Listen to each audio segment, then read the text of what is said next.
إمام المبين الحسين بن علي بسم الله الرحمن الرحيم ألا وإن الدعي ابن الدعي قد ركض بين اثنين بين السلة والضلة وحيهات من الضلة صدق إمام المبين صلوات Muhammad wa Ali Muhammad وعجل فرجهم. For those of you listening keenly over the last few days, you will have realized that I've shortened the khutbah quite a bit today. The reason being that we are pressed for time. The reason being that we do need to get through quite a bit.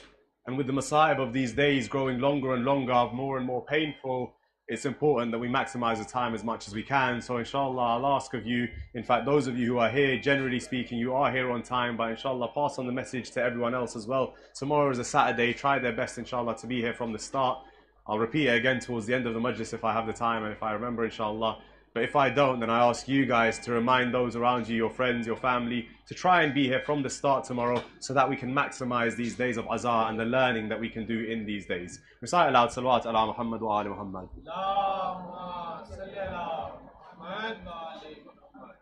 And it might seem like I'm preaching to the choir there because mashallah, this is the group that generally speaking every day is here on time. But the reality of these majalis, and for many of you, you might have felt sometimes that majalis can be repetitive. You hear the same topics and the same things over and over again.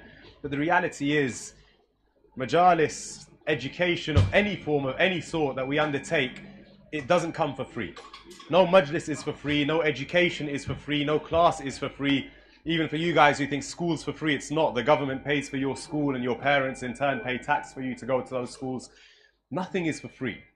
But when we come to these majalis, we don't seem to pay anything when we come here. We don't seem to, and don't worry, I'm not veering off to about to ask you to donate to Zainabiya, but we don't pay when we come to these majalis, but we still have to pay for this knowledge. How? In the same way that there's a tax on everything, the tax on knowledge is that we share that knowledge out afterwards. The tax on knowledge is that we give that knowledge to people who have not yet received that knowledge, which is why I say to those of you who are here, tell those around you, inshallah, to come on time tomorrow.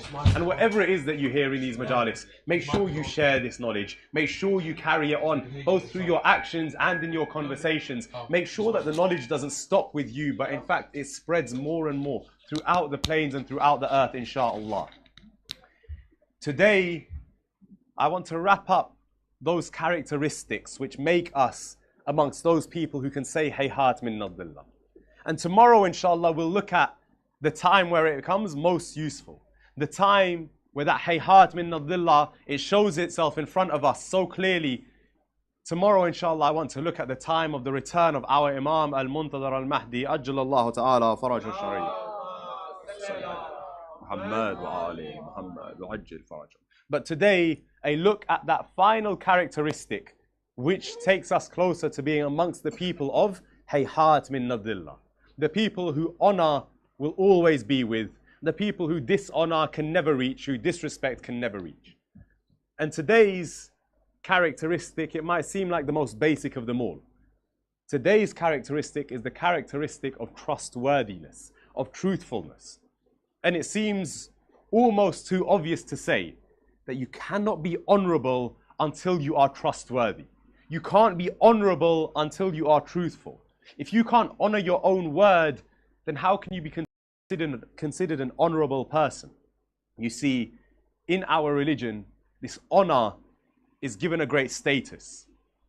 And the root to that honor, the root to being an honorable person, it comes from being a trustworthy person first. Before you can be honorable, before you can be respectable, you have to be truthful. You have to be trustworthy. And you see, trust, it holds a great place in Islam, a great status in Islam.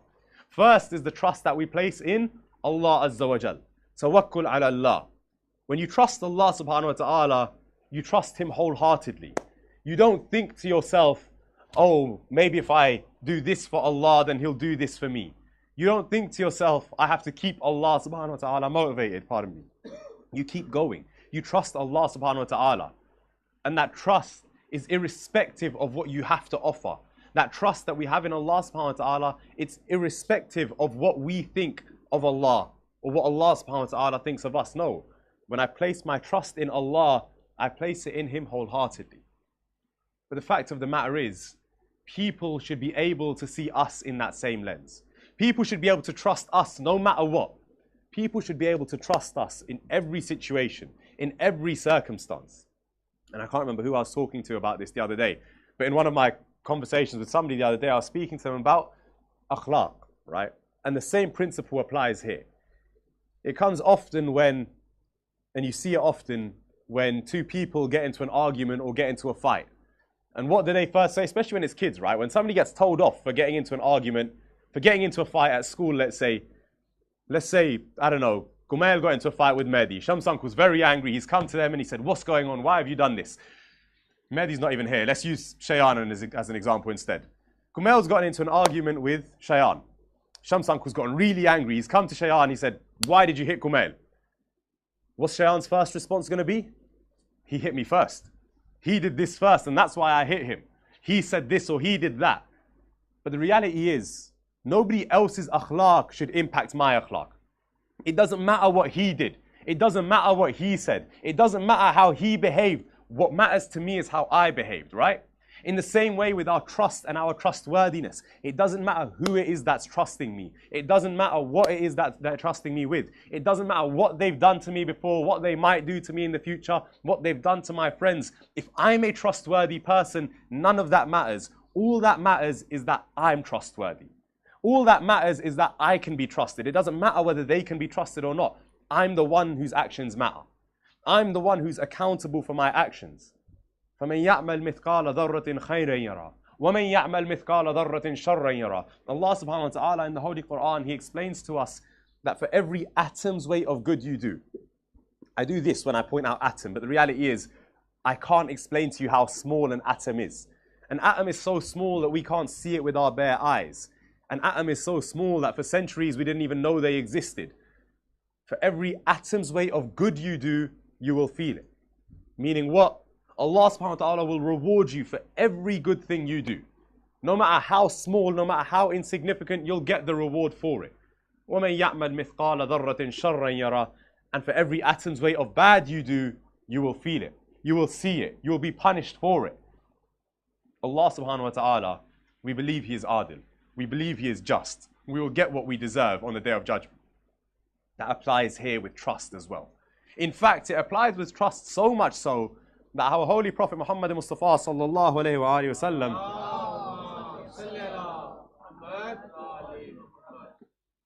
sallam, he has told us that you are not a believer if you cannot be trusted. Meaning you don't have iman unless you can be trusted by the people. And why would the Prophet not care about us being trustworthy? Why would it not be important to the Prophet for us to be trustworthy? This is the Holy Prophet of Islam who, before he brought the message of Islam, he spent 40 years of his life just convincing the people that you can trust me. Just convincing the people that you can believe me. You see, the Holy Prophet, two of his titles, most famously, are As-Sadiq and Al-Amin. The truthful one and the trustworthy one. But you see, who gave the Prophet these titles? It wasn't Imam Ali who gave the Prophet those titles, no. It wasn't Angel Jibreel who came down and gave those titles, no. It was the enemies of the Prophet, the enemies of Islam who said, whatever he is As-Sadiq and he is Al-Amin. Whether we believe in his message or not, or in fact this was before the Holy Prophet brings the message of Islam, they trusted him with everything. No matter what it was, if it's got something to do with the Holy Prophet, you can trust him. And you see, Bibi Khadija also saw this as well. She also understood this. When you look at the story of how our Holy Prophet and Bibi Khadija initially got married, Bibi Khadija, she sends out her trade caravans. She was one of the greatest traders in the world. In fact, she was the marketplace of trade.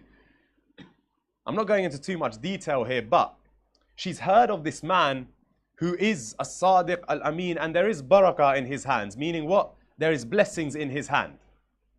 So she decides, I want him to go with one of my trade caravans. When my people go to sell something in another land, I want this man to go with them because I want to see if there's real truth in what the people say about him.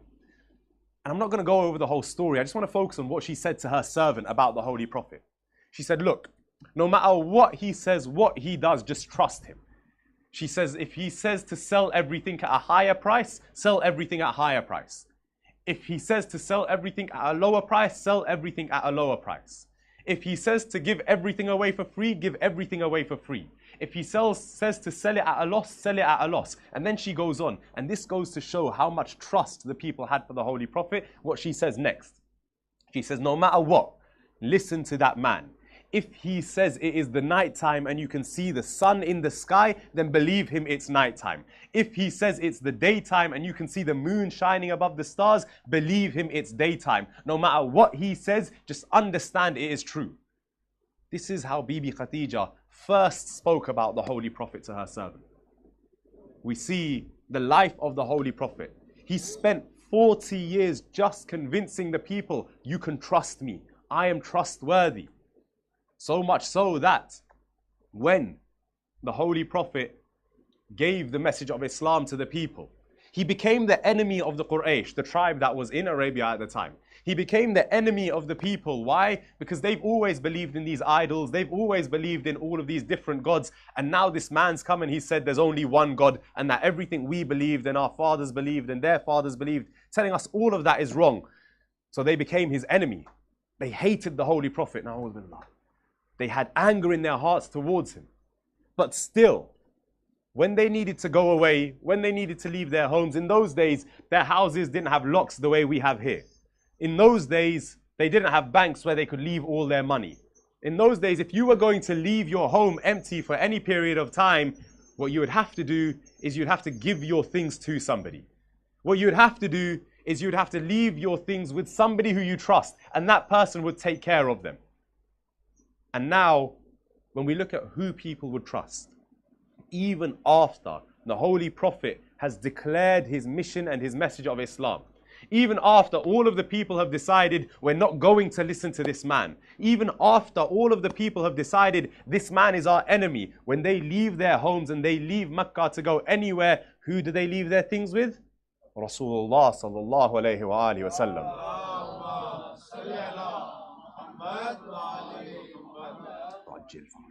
They trust him that much. And why shouldn't they trust him? This is the Holy Prophet who is a Sadiq, Al-Amin, the truthful, the trustworthy. In fact, on the night of Hijrah, when the Holy Prophet has now realized and recognized and decided that Mecca is no longer safe for the Muslims.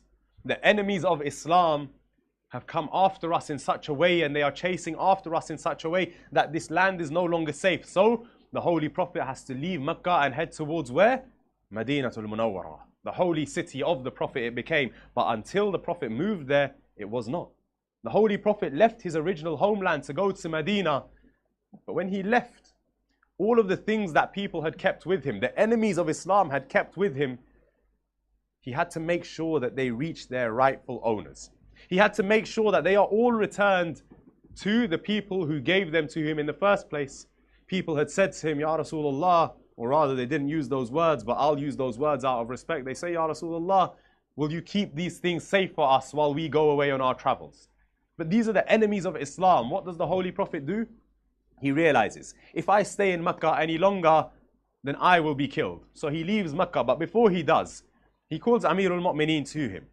He says to him, Ya Ali, these are all of the possessions, all of the things that people have left with me. Make sure that they all get back to the people that they belong to. I would ask, Ya Rasulullah, these are the enemies of Islam. These are the people trying to kill you. Ya Rasulullah, why do you care so much if they get their things back? Forget about them. They're trying to kill you and you're worried about giving them their things back. We see again in the Battle of Khaybar, this great story. We remember so often in the Battle of Khaybar that Amirul Mu'mineen, he lifted the gates of Khaybar. But there are so many more stories in that same battle that we have to focus on. One of those stories is of the shepherd who became Muslim at Khaybar. There was a shepherd who used to look after all of the flock, all of the sheep and the lambs of the Jewish tribe who were hiding out in this fort of Khaybar. He used to look after all of their things. Now the Muslim army, we tell the story of Khaybar as a great resounding victory, and it was. But before it was a victory, it was a real struggle. That wasn't an easy win for the Muslims, no. For many, many days, the Muslims were camped out outside this massive castle of Khaybar, trying to figure out how do we get in. But they decided, look, if we can't get in, the very least we can do is make sure they don't get out. At some point they'll have to leave. At some point they'll have to leave this castle. They can't stay in there forever. So the Muslims set up camp. What they didn't seem to realize though is how many supplies these Jewish people have inside the fort of Khaybar. And so it was a waiting game. Who's going to tire first? Who's going to lose their, what you call in Urdu, himmat first? Who's going to lose their resolve first? And it got to a point where now the Muslim armies, they're really starving. They're really struggling. They've run out of the food and water that they would drink. Water they'd managed to get, but food is really running out. To the point where they had started to eat those animals which are makruh to eat, which Islam says to avoid to eat. In the presence of the Prophet, to do something which is makruh, which Islam says, look, it's not haram, but that Allah subhanahu wa ta'ala still doesn't like it. To do that in the presence of the Prophet shows you how serious the matter was. And not only in the presence of the Prophet, the Holy Prophet himself was there, meaning that they had the permission of the Prophet as well. The Muslim army was really struggling. They didn't have food to eat. At this point, a shepherd, who was the shepherd of the Jewish tribes in that fort, he comes out to Rasulullah and he says, Ya Rasulullah, I've been watching you for so long. I've been observing you. I've been listening to what you're saying, how you talk. And I've realized I want to be with you. I want to be one of your people, not one of their people. He says, Ya Rasulullah, I wish to become Muslim. So the Holy Prophet, he tells him how to become Muslim. The man, he recites the Shahada, he bears witness that Allah subhanahu wa ta'ala is the only Lord. He bears witness that the Holy Prophet is his messenger. He becomes a Muslim. And then he says, Ya Rasulullah, I've got all of these sheep, all of these lambs, all of this food that you can eat, all these animals that your army can eat. And then surely there'll be no worry about how long you can last, how long you have to wait before they run out of supplies in there. Rasulullah says to him, these are all your sheep and lambs? He says, no, I take care of them for the armies inside the fort. Rasulullah says, before you can come and say you are a Muslim here, you have to go back to the fort, go back to the castle, give them back all of their sheep, give them back all of their lambs, and then come back to us, and then you will be a true Muslim. Ya Rasulullah, your army is starving. They've run out of food, but still you won't take that. That is the food, that is the animals of the enemies of Islam. Ya Rasulullah, why do you care so much about the enemies of Islam? Rasulullah tells that shepherd, they trusted you with those sheep and those lambs. If they have trusted you, make sure you fulfill that trust. Don't become untrustworthy. And it's no surprise when we see in one hadith of our fifth Imam, Imam Muhammad Baqir alayhi salatu wassalam,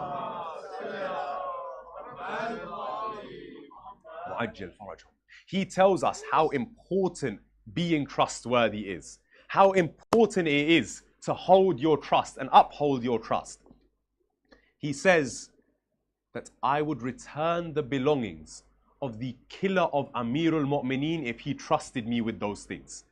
The man who killed Amirul Mu'mineen, if he comes to me and says, can you keep this safe for me? Imam Muhammad Baqir is saying, I would keep it safe for him. And when it was time to return it, I would give everything back to him just as it was. Ya Imam, that's the man who killed our first Imam. He killed your great grandfather. He killed Amirul Mu'mineen. He is the worst of the worst of the worst in existence. But even still, the Imam tells us, you cannot break your trust for them. Even with that man, you can't break your trust. You want to be an honorable man, you want to be an honorable person, being trustworthy is above everything. It is so crucial and so key that you be a man of trust. That's how you become honorable. Now see, there's different types of trusts. And generally speaking, in Islam and in the Quran, we see two separate types of trusts. One type of trust is when you trust somebody with your things. For instance, if I were to say, here, Zayan, can you look after my phone for me? If I were to give him my phone, I should be able to expect that Zayan's going to give me my phone back at the end of the majlis or whenever I ask him for it, right? But here's the thing. We all sit and we think to ourselves, of course, I'm trustworthy. I wouldn't steal off anyone. But you have to remember, this trust, just like anything else, we have to actively make sure we are upholding it. Just like anything else, it doesn't just happen. It's not normal and natural. I say normal. It's not natural. You have to actively do these things. You have to make a choice to say, I'm going to return his things as he gave them to me. I'm going to return this amana as they gave me the amana. There's a story of a man in Baghdad. There's a traveler, he's come to Baghdad and he's got this incredible golden necklace. This golden necklace, he wants to keep it safe with somebody. So he goes to the man that everybody says is the most trustable person in Baghdad at the time. The man, he was a grocer, so he had like a little grocery store. And so this traveler, he goes to the man and he says, look, this is my gold necklace. Can you hold on to it for me? I have to go somewhere else, but I'm going to be coming back through Baghdad. When I come back to Baghdad, will you give me this necklace back? The man says, of course. He takes the necklace. He keeps it safe. Traveler goes on his way. He returns. When he gets back, he goes to that same grocer and he says, can I have my golden necklace back? The grocer looks at him and he goes, sorry, I don't think we've ever met before. Who are you? The man goes, I gave you my necklace. I trusted you with it. Everybody told me to trust you with it. The man goes, I've never seen you before in my life. I don't have any necklace of yours. Now that stranger, he's worried. It's gold necklace. It's worth a lot. According to the narrations, it's worth about 900 dirhams. Think of it as like 900 gold coins it's worth. This man's worried. He's like, I can't go without this necklace. It's worth everything. And again, he's pleading. And as he's pleading with the grocer gets angry. There's a little commotion, right? People get angry. They're shouting. And so the people of the town, they show up and they say to this man, look, if that grocer said you didn't give him the necklace, you didn't give him the necklace. But he knows he gave this necklace to that grocer. And so he's thinking, what do I do? What do I do? What do I do? So he writes a letter to the king. The king of the time, he writes a letter to him and he says, look, I gave this man my necklace and he's refusing to give it back. He says, I've gone back two or three times on 2 or 3 separate days. He's refusing to give me back my necklace. So the king says, all right, I'll tell you what. Stand at the entrance of that grocer's shop and tomorrow I will walk past the grocer's shop. When I walk past, come and say salam to me, all right? And then after that, if you did give him your necklace, he'll give it back after. The man, he's thinking, I don't know what this plan is, but let's try it. So the next day he goes and he stands outside the grocer's shop. As the king promised, during the afternoon, the king walks past. The man goes and says salam to the king. The king, he looks at this man, complete stranger. The king doesn't know him really. He's just, another citizen in his land. The king sees him, he goes, how are you? I didn't realize you were in Baghdad. You came all the way to Baghdad and you didn't meet me. He hugs him and he stands there and he makes conversation with him. And now all the people of the town are looking at this guy going, who's this guy? Why is he such good friends with the king? Why is the king giving him so much respect? In fact, according to the narration, according to the story, the king said to him, you came all the way to Baghdad and you didn't come to see me. He says, what should I have done that you would have come to see me? Now the people are thinking, who's this guy? He seems even more important than the king. Anyway, the king moves on. The man standing outside the grocer's shop. The grocer, he quietly comes out, wringing his hands, and he goes to the man, tell me, that necklace you said you gave me, when do you think you gave it to me? The man says, this is the day I gave it to you on. This is the time that I gave it to you. He goes, were there any specific markings or anything like that on the necklace? The man says, yes, the necklace was like this. This was the design. This is how it looked.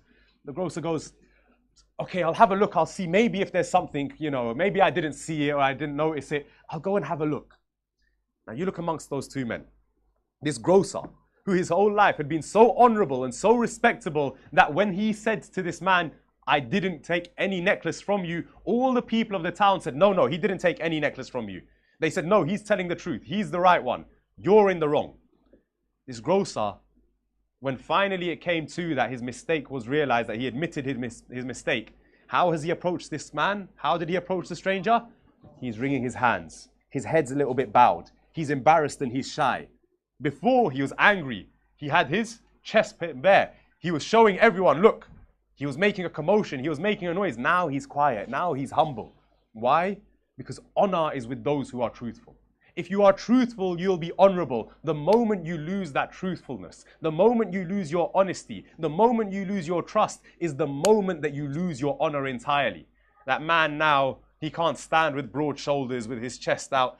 Now he's humble. Now his back is bent. Now his head is lowered. You see, he was the man known as the most trustworthy. In that time, he was the most honored. Now he is Zalil. Now he is dishonored, disrespected. Honesty brings honor. Truthfulness brings honor. That is amana. The second is with your word. Now, intellectual trust. And I'm going to speed past this because we're really running out of time. Intellectual trust, right? What does that mean? It's when somebody trusts you with knowledge. Now, that could be a secret that they trust you with. It could be that they say, look, don't tell anybody this, but, I've got this and this going on. Don't tell anybody this, but this and this has happened.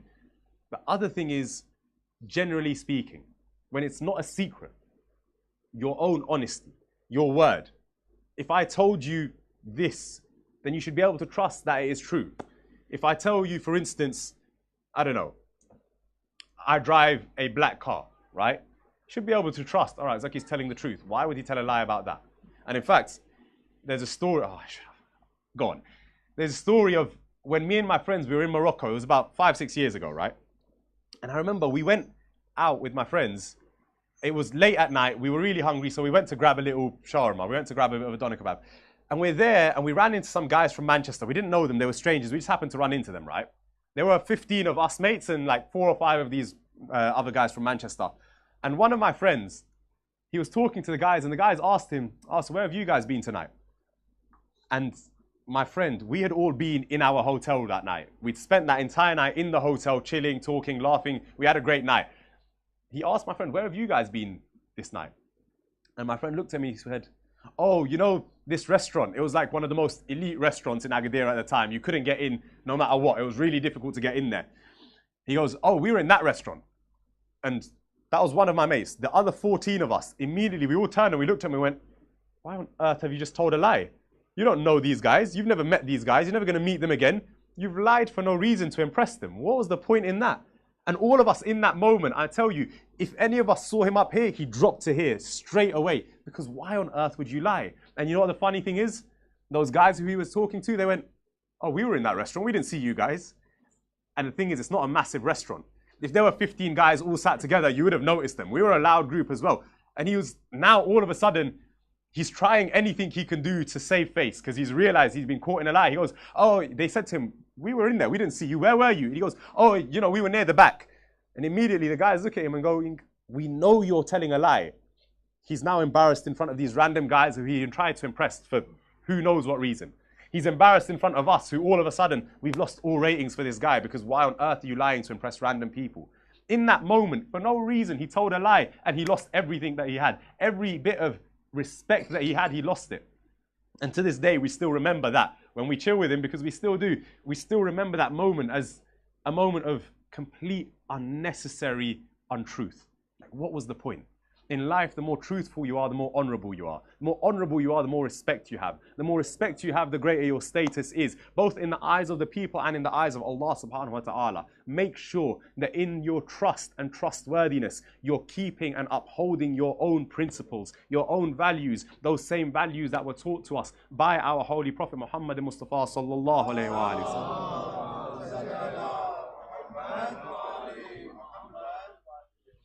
And you'll see the impact in people. The people around you will be able to trust you with anything, with everything.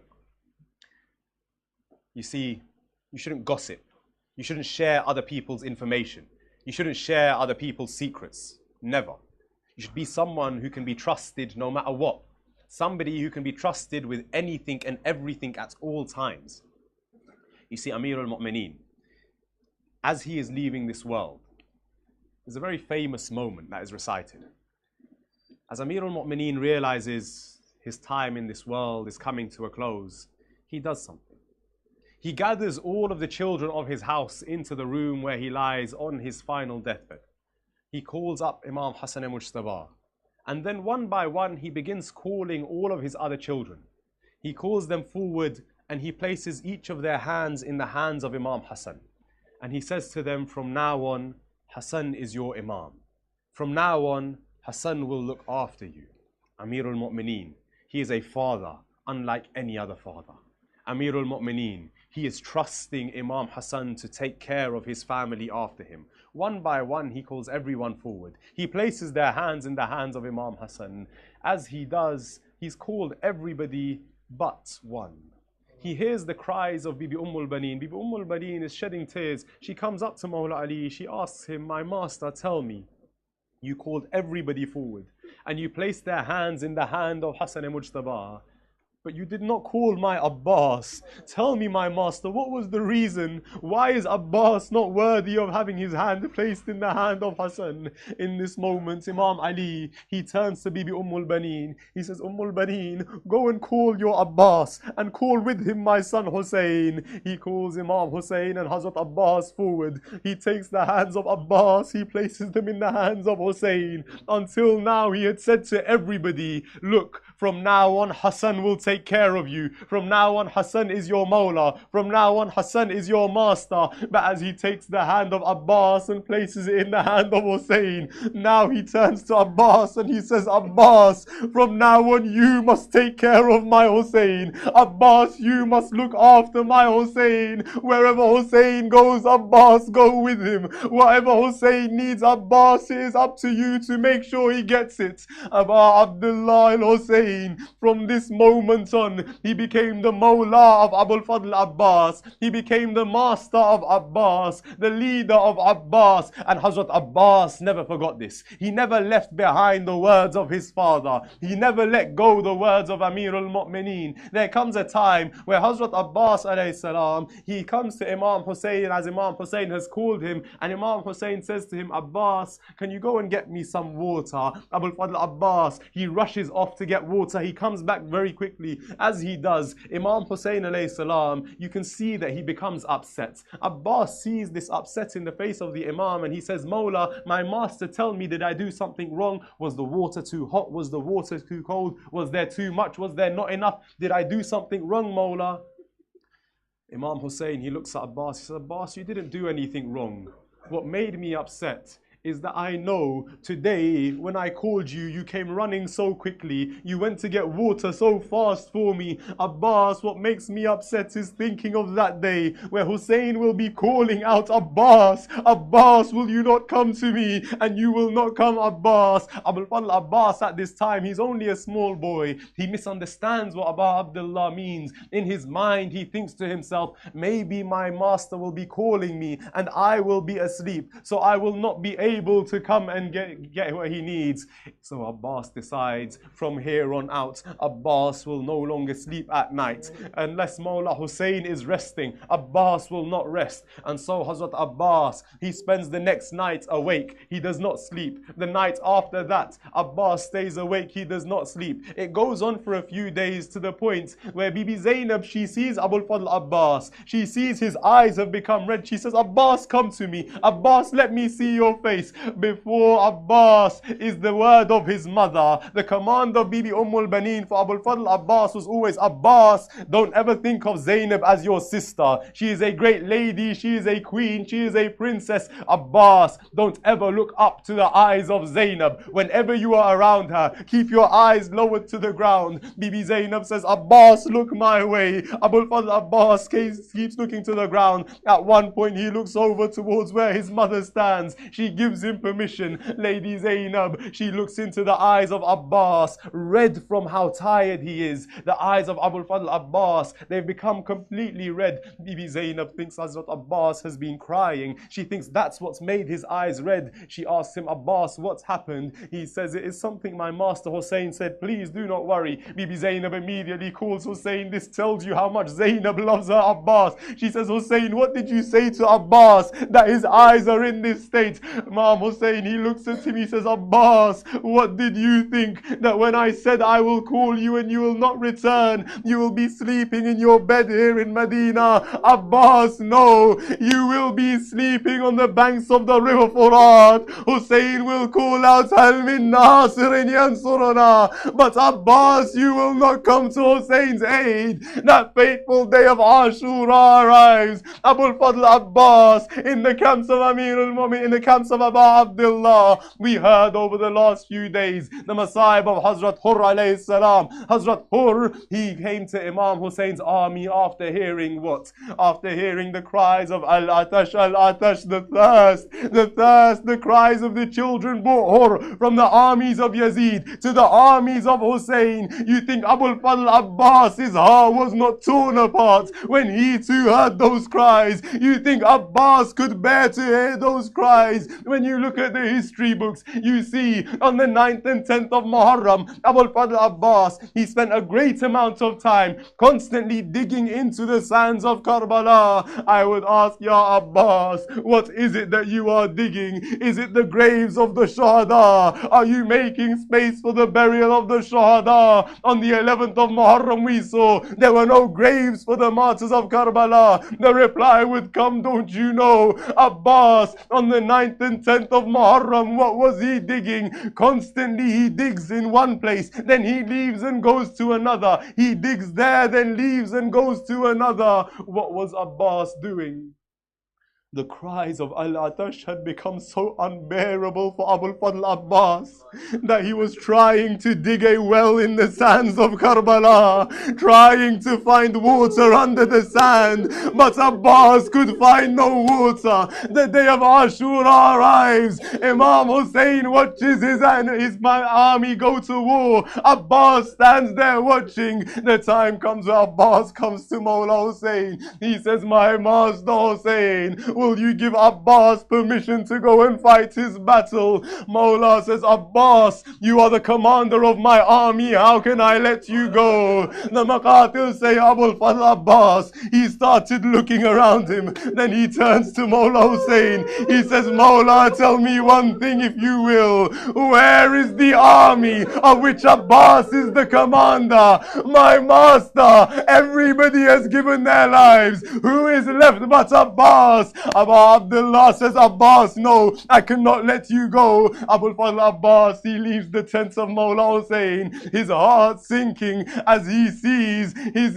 lovely niece, his darling niece, Sakina bintul Hussein. She is turning to the children, and as she does, she sees her uncle Abbas. She goes up to her uncle Abbas. She says to him, my uncle Ammu Abbas, will you do one thing for your Sakina? Whenever Sakina has asked anything of you, you have never turned me down. My uncle Abbas, will you go and get water for the children? Will you get water for your Sakina? Abbas says, Sakina, I will, but I need you to do one thing for me. Allah, what can this 6-year-old girl do for her uncle Abbas in the deserts of Karbala? Abbas says, Sakina, come with me to your father. Ask him for permission for me to get water. Abul Fadl Abbas, he takes Sakina in his arms. He enters the tent of Abu Abdullah. The narrations say that as Abu Abdullah saw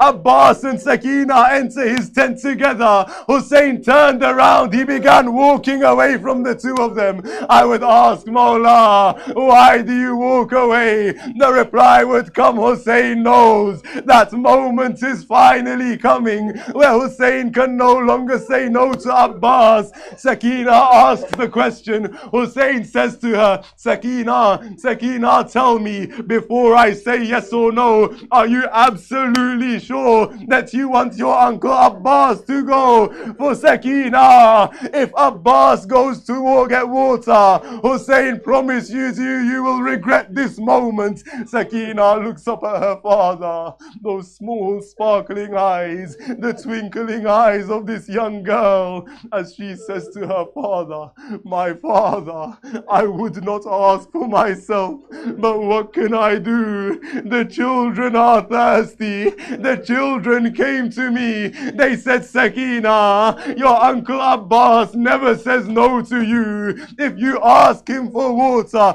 surely he will go to get it. Now, Abul Fadl Abbas, he has permission. I'm skipping all of these masaib as I go straight to the point where Abbas is in the battlefield. The water is in the mashk. He is returning back towards the tent. And how does Abbas return towards the tent? He flies as fast as he can, as fast as his horse will take him. He rushes towards the tent of Hussein. When one Mal'un strikes his arm, as his arm falls behind him, Abbas does not stop. The other arm is struck. Abbas does not stop. He keeps going and going as fast as he can, to the point where there is one arrow fired. It strikes Abul Fadl Abbas in the eye. Hazrat Abbas, it is said that he himself came into the dream of a Zakir who was reciting, and he said, do you know what that moment was like? The moments when that arrow struck Abbas in the eye, I wish to pull the arrow out of my eye, but what can Abbas do? My hands had been cut. And so what does Abbas do? Hazrat Abbas, he says to the speaker, to the Zakir, he says, at first I tried to shake my head from side to side to loosen the arrow, and when it would not, I placed the arrow between my knees. I pulled my head back.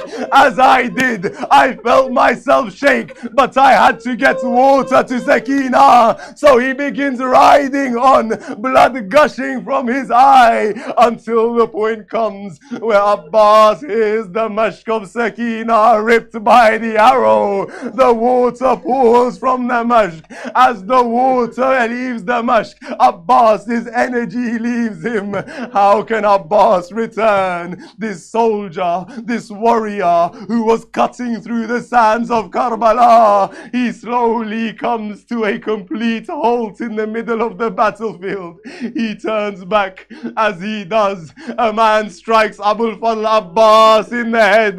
A spear enters the skull of my Mawla. He begins falling from his horse. Bibi Baneen, she narrates that when a person falls from their horse, we hear this from Bibi Baneen. When someone falls, what do? They put their hands out in front of them. As Abbas fell from his horse, there were no hands to break his fall. Instead, there was that spear in his head, which as he lands, the spear hits the ground. It digs into the head of Abbas. But now Hussein, he comes rushing to his brother. He comes rushing to Abbas. The final moments of the life of Abul Fadl Abbas. Mawla Hussein, he arrives at where Hazrat Abbas lays on the ground. He takes the head of his brother, he places it in his lap. Abbas lifts his head and places it back on the sand. Hussein pulls his head back up into his lap. Again Abbas places his head on the sand. Again Mawla Hussein pulls up Abbas. Again Abbas pulls himself away.